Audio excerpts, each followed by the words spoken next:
Recording studio सरसों। छोट छाई छौरी करे वो जवान गे, हल छाई नाचेला हमरा तू गाम गे। छोट छाई छौरी करे वो जवान गे, हल छाई नाचेला हमरा तू गाम गे।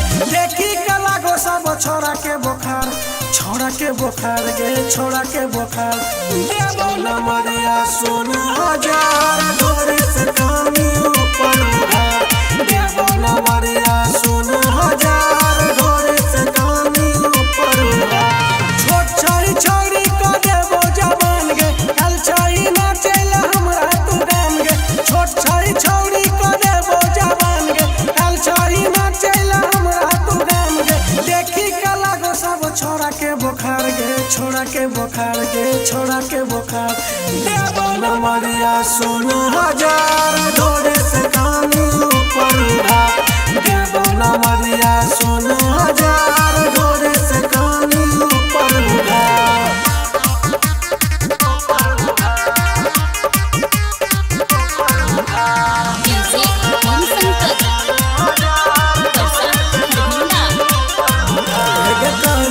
तोरा बात गोरी मान गे, हमरो ऊपर कनी दही ध्यान गे। दही गे गाय कहे छियो तोरा बात गोरी मान गे, हमरो ऊपर कनी दही ध्यान गे। बोलना छौरी अब की लेबही, लाग छोरा सबके जान लो लेबही। बोलना छौरी अब की लेबही, लाग छोरा सबके जान लो लेबही। जान मारो तोहर गोरे गोरे गाल गे, गोरे गोरे गाल गे, गोरे गोरे गाल।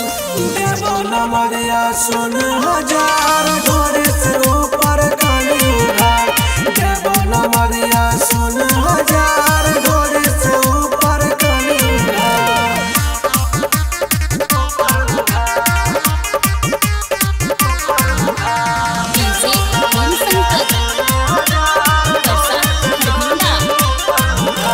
ढल छो तोरा ढोरी पर दीवान, कहो गोरी लग हमरा कनिया न।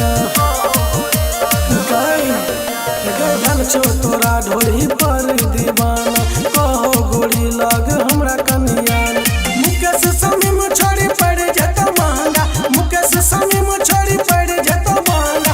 बुढ़बो सबके छौरी है विचार, गई है विचार, गई है विचार। देवो न मरिया सुन हजार ढोरी से कानी ऊपर उधार।